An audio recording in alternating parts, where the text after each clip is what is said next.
ತ್ರಿವರ್ಣ ನ್ಯೂಸ್ಗೆ ಸ್ವಾಗತ. ನಾನು BM ಹನೀಫ್. ಇದು ಹನಿ ಟ್ರ್ಯಾಕ್. ಸ್ನೇಹಿತರೆ, ಕೇರಳದಿಂದ ಬಿಜೆಪಿಗೆ ಒಂದು ಶುಭ ಸುದ್ದಿ ಬಂದಿದೆ. ರಾಜಧಾನಿ ತಿರುವನಂತಪುರದ ಕಾರ್ಪೊರೇಷನ್ ಚುನಾವಣೆಯಲ್ಲಿ ಬಿಜೆಪಿ 50 ಸ್ಥಾನಗಳನ್ನು ಗೆದ್ದಿದೆ. ಬಹುಮತಕ್ಕೆ 51 ಸ್ಥಾನ ಬೇಕು. ಇಬ್ಬರು ಪಕ್ಷೇತರರು ಕೂಡ ಗೆದ್ದಿದ್ದಾರೆ.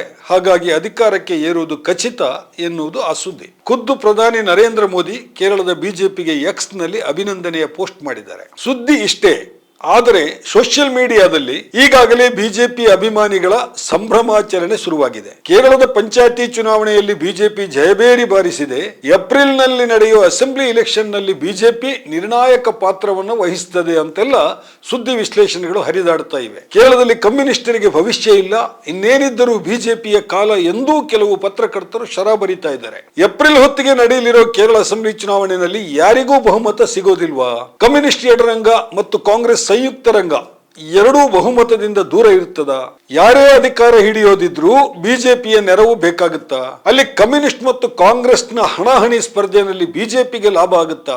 ಕಳೆದ ವಾರ ನಡೆದ ಪಂಚಾಯತಿ ಚುನಾವಣೆಯಲ್ಲಿ ಬಿಜೆಪಿ ನಿಜಕ್ಕೂ ಭರ್ಜರಿ ಸಾಧನೆ ಮಾಡಿದೆಯಾ?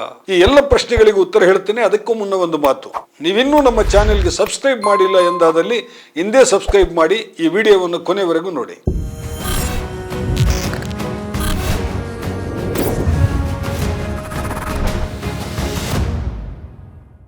ಸ್ನೇಹಿತರೆ, ತಿರುವನಂತಪುರ ಕಾರ್ಪೊರೇಷನ್ ನಲ್ಲಿ ಒಟ್ಟು 101 ಸ್ಥಾನಗಳಿವೆ. ಬಹುಮತಕ್ಕೆ 51 ಸೀಟ್ ಬೇಕು.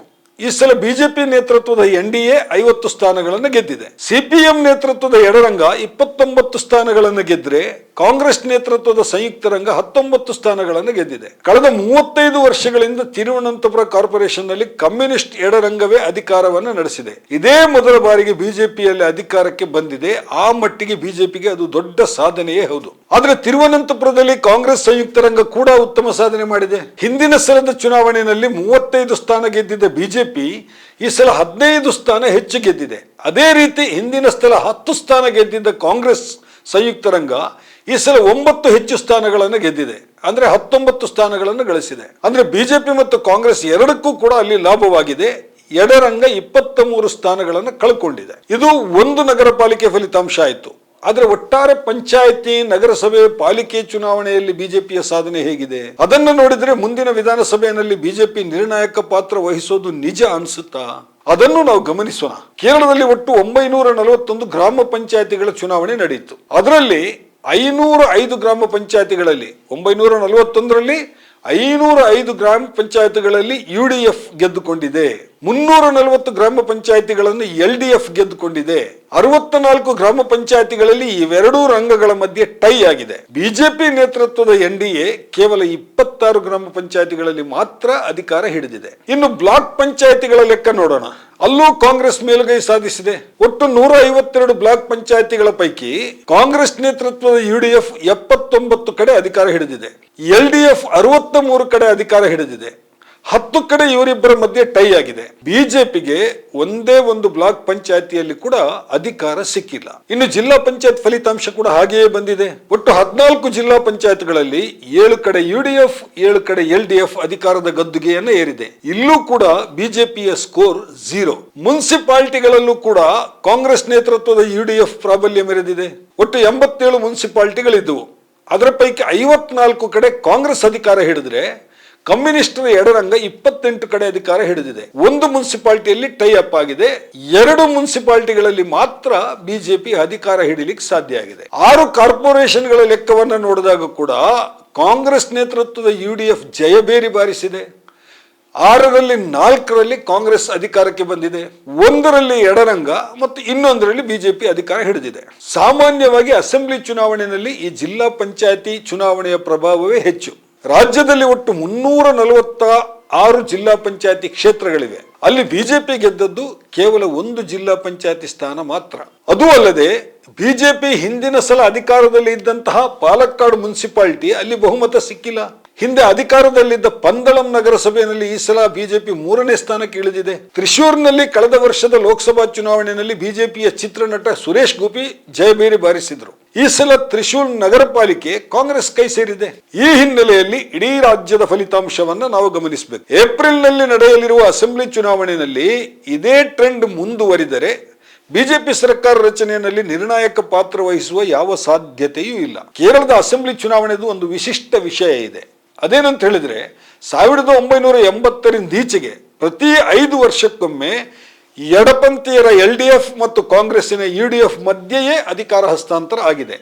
ಒಮ್ಮೆ LDF ಗೆದ್ರೆ ಮುಂದಿನ ಸಲ UDF ಗೆಲ್ತಾ ಬಂದಿದೆ. ಹಾಗೆ 2016ರಲ್ಲಿ ಎಡರಂಗ ಅಧಿಕಾರ ಹಿಡಿದಿತ್ತು. ಅದೇ ಪ್ರಕಾರ 2021ರಲ್ಲಿ ಕಾಂಗ್ರೆಸ್ ಸಂಯುಕ್ತ ರಂಗ ಅಧಿಕಾರಕ್ಕೆ ಬರ್ತದೆ ಅಂತ ನಿರೀಕ್ಷೆ ಇತ್ತು. ಆದ್ರೆ LDF 2021ರಲ್ಲೂ ಕೂಡ ಸತತ 2ನೇ ಬಾರಿಗೆ ಅಸೆಂಬ್ಲಿ ಚುನಾವಣೆಯನ್ನು ಗೆದ್ದು ಅಧಿಕಾರಕ್ಕೆ ಬಂತು. ಈಗ ಪಂಚಾಯತಿ ಫಲಿತಾಂಶವನ್ನು ನೋಡಿದ್ರೆ 2026ರಲ್ಲಿ ಅಂದ್ರೆ ಬರೋ ಏಪ್ರಿಲ್ನಲ್ಲಿ ನಡೆಯುವಂತಹ ಚುನಾವಣೆಯಲ್ಲಿ UDF ಕಾಂಗ್ರೆಸ್ ನೇತೃತ್ವದ ರಂಗ ಅಧಿಕಾರಕ್ಕೆ ಬರೋ ಸಾಧ್ಯತೆ ಸ್ಪಷ್ಟವಾಗಿ ಕಾಣ್ತಾ ಇದೆ. ಬಿಜೆಪಿಯ ಹಿಂದಿನ ಅಸೆಂಬ್ಲಿ ಚುನಾವಣೆಯ ಸಾಧನೆಯನ್ನು ಕೂಡ ನಾವು ಗಮನಿಸಬೇಕು.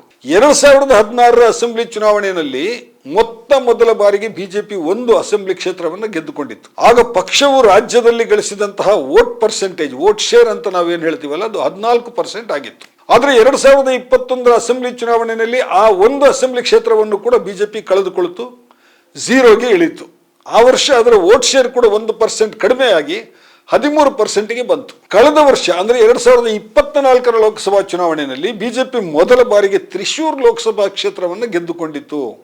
ಚಿತ್ರನಟ ಸುರೇಶ್ ಗೋಪಿ ಸಂಸದರಾಗಿ ಆಯ್ಕೆಯಾದರು. ಆ ವೇಳೆ ಸಚಿವರು ಕೂಡ ಆಗಿ ಈಗ ಕೆಲಸ ಮಾಡ್ತಾ ಇದ್ದಾರೆ. ಆಗ ರಾಜ್ಯದಲ್ಲಿ ಬಿಜೆಪಿಯ ವೋಟ್ ಶೇರ್ 17%ಗೆ ಏರಿಕೆಯಾಗಿದೆ. ಈಗ ಕಳೆದ ವಾರ ನಡೆದಂತಹ ಪಂಚಾಯತಿ ಚುನಾವಣೆಗಳದ್ದು ಎಲ್ಲಾ ಪಂಚಾಯತಿಗಳು, ಗ್ರಾಮ ಪಂಚಾಯತಿ ಇರಬಹುದು, ಬ್ಲಾಕ್ ಪಂಚಾಯತಿ ಇರಬಹುದು, ನಗರಸಭೆ ಇರಬಹುದು, ನಗರ ಪಾಲಿಕೆ ಇರಬಹುದು, ಇದರ ಫಲಿತಾಂಶವನ್ನ ಗಮನಿಸಿದರೆ ಇದು ಮುಂದಿನ ವರ್ಷದ ಅಸೆಂಬ್ಲಿ ಚುನಾವಣೆಯ ಸೆಮಿಫೈನಲ್ ಅಂತಲೇ ಪರಿಗಣಿಸಲಾಗ್ತಾ ಇದೆ. ಈ ಹಿನ್ನೆಲೆಯಲ್ಲಿ ಏಪ್ರಿಲ್ನಲ್ಲಿ ನಡೆಯಲಿರುವ ಅಸೆಂಬ್ಲಿ ಚುನಾವಣೆಯಲ್ಲಿ ಬಿಜೆಪಿಯ ವೋಟ್ ಶೇರ್ ಹೆಚ್ಚಳ ಆಗುವುದಂತೂ ಖಂಡಿತ. 17ರಿಂದ 20% ವರೆಗೆ ವೋಟ್ ಶೇರ್ ಹೆಚ್ಚಾಗಬಹುದು ಅಂತ ಲೆಕ್ಕ ಹಾಕಲಾಗ್ತಾ ಇದ್ದಾರೆ. ಆದ್ರೆ ಅದು ಸೀಟ್ಗಳಾಗಿ ಪರಿವರ್ತನೆ ಆಗುತ್ತಾ, ಅದರ ಬಗ್ಗೆ ರಾಜಕೀಯ ವೀಕ್ಷಕರಿಗೆ ಅನುಮಾನಗಳಿವೆ. ಈಗಿನ ಪಂಚಾಯತ್ ಚುನಾವಣೆಯ ಟ್ರೆಂಡೇ ಮುಂದುವರೆದರೆ ಅಸೆಂಬ್ಲಿ ಚುನಾವಣೆಯಲ್ಲಿ ಕಾಂಗ್ರೆಸ್ ನೇತೃತ್ವದ ಸಂಯುಕ್ತ ರಂಗ ಅಂದ್ರೆ UDF ಇದೆಯಲ್ಲ, ಅದು 65ರಿಂದ 75 ಸ್ಥಾನಗಳನ್ನು ಗೆಲ್ಲಬಹುದು. ಅದೇ ರೀತಿ ಕಮ್ಯುನಿಸ್ಟ್ ನೇತೃತ್ವದ ಎಡರಂಗ LDF 55ರಿಂದ 65 ಸ್ಥಾನಗಳನ್ನು ಗೆಲ್ಲುವ ಸಾಧ್ಯತೆ ಇದೆ. ಬಿಜೆಪಿ 3ರಿಂದ 7 ಸ್ಥಾನಗಳನ್ನು ಗೆಲ್ಲಬಹುದು. ಇದು ಈಗ ರಾಜಕೀಯ ವೀಕ್ಷಕರು ನೀಡುತ್ತಾ ಇರುವಂತಹ ಲೆಕ್ಕಾಚಾರ. ಅಸೆಂಬ್ಲಿಯಲ್ಲಿ ಬಹುಮತಕ್ಕೆ 71 ಸ್ಥಾನಗಳು ಬೇಕು. ಬಿಜೆಪಿ 3ರಿಂದ 7 ಸ್ಥಾನಗಳು ಗೆದ್ರೆ ಯಾವ ನಿರ್ಣಾಯಕ ಅನ್ನುವಂತಹ ಪ್ರಶ್ನೆ ಬರುತ್ತೆ. ಕೇರಳದಲ್ಲಿ ಮತದಾರರು ಹೆಚ್ಚಾಗಿ ಎಡಪಂಥೀಯ ಮತ್ತು ಸೆಕ್ಯುಲರ್ ವಿಚಾರಗಳ ಕಡೆಗೆ ಒಲವು ತೋರಿಸ್ತಾರೆ. ಇಲ್ಲಿ ಬಿಜೆಪಿಯ ಧರ್ಮ ಆಧಾರಿತ ರಾಜಕೀಯ ಸಮೀಕರಣ ಗೆಲ್ಲುವ ಸಾಧ್ಯತೆ ಬಹಳ ಕಡಿಮೆ ಇದೆ. ಪಂಚಾಯತಿ ರಿಸಲ್ಟ್ ಅನ್ನು ನೋಡಿದಾಗ ಬಿಜೆಪಿಯ ಪ್ರಭಾವ ಮೇಲ್ಜಾತಿಯ ಹಿಂದೂಗಳು, ಅದರಲ್ಲೂ ನಗರ ಕೇಂದ್ರಿತ ಪ್ರದೇಶಗಳಲ್ಲಿ ಮಾತ್ರ ಕಾಣಿಸ್ತಾ ಇದೆ. ರಾಜ್ಯದ ಒಟ್ಟು ಜನಸಂಖ್ಯೆಯಲ್ಲಿ ಧಾರ್ಮಿಕ ಅಲ್ಪಸಂಖ್ಯಾತರ ಸಂಖ್ಯೆ ಬಹಳ ದೊಡ್ಡದಿದೆ. ಸುಮಾರು 60 ಅಸೆಂಬ್ಲಿ ಕ್ಷೇತ್ರಗಳಲ್ಲಿ ಧಾರ್ಮಿಕ ಅಲ್ಪಸಂಖ್ಯಾತರೇ ನಿರ್ಣಾಯಕ ಮತದಾರರಾಗಿದ್ದಾರೆ. ಕೇರಳದ ಮತದಾರರು ರಾಜಕೀಯವಾಗಿ ಹೆಚ್ಚು ಪ್ರಜ್ಞಾವಂತರು. ಎಡರಂಗ ಮತ್ತು ಸಂಯುಕ್ತ ರಂಗದ ನಡುವಣ ಹಣಾಹಣಿಯ ಲಾಭ ಎಲ್ಲಾದರೂ ಬಿಜೆಪಿಗೆ ಸಿಗ್ತದ ಅಂತ ಗಮನಿಸಿ ಸ್ಟ್ರಾಟಜಿಕ್ ಆದಂತಹ ವೋಟ್ ಮಾಡುವಂತಹ ಸಾಧ್ಯತೆಯೂ ಕೂಡ ಕಾಣಿಸ್ತಾ ಇದೆ. ಹಾಗಾಗಿ ರಾಜಕೀಯ ವೀಕ್ಷಕರು ಲೆಕ್ಕ ಹಾಕಿದ ಹಾಗೆ ಬಿಜೆಪಿ ಏಪ್ರಿಲ್ನಲ್ಲಿ ನಡೆಯುವ ಅಸೆಂಬ್ಲಿ ಚುನಾವಣೆಯಲ್ಲಿ 3ರಿಂದ 7 ಸ್ಥಾನಗಳಿಗೆ ಸೀಮಿತ ಆಗೋ ಸಾಧ್ಯತೆ ಹೆಚ್ಚು ನಿಚ್ಚಳವಾಗಿ ಕಾಣ್ತಾ ಇದೆ. ಸ್ನೇಹಿತರೆ, ಇದಾಗಿದೆ ಇವತ್ತಿನ ಹನಿ ಟ್ರ್ಯಾಕ್. ಇನ್ನೊಂದು ವಿಷಯ ಜೊತೆಗೆ ಮತ್ತೆ ನಿಮ್ಮ ಮುಂದೆ ಬರುತ್ತೇನೆ. ತ್ರಿವರ್ಣ ನ್ಯೂಸ್ನ ಸ್ಪೆಷಲ್ ಸ್ಟೋರಿಗಳನ್ನು ನೋಡ್ತಾ ಇರಿ. ನಮಸ್ಕಾರ.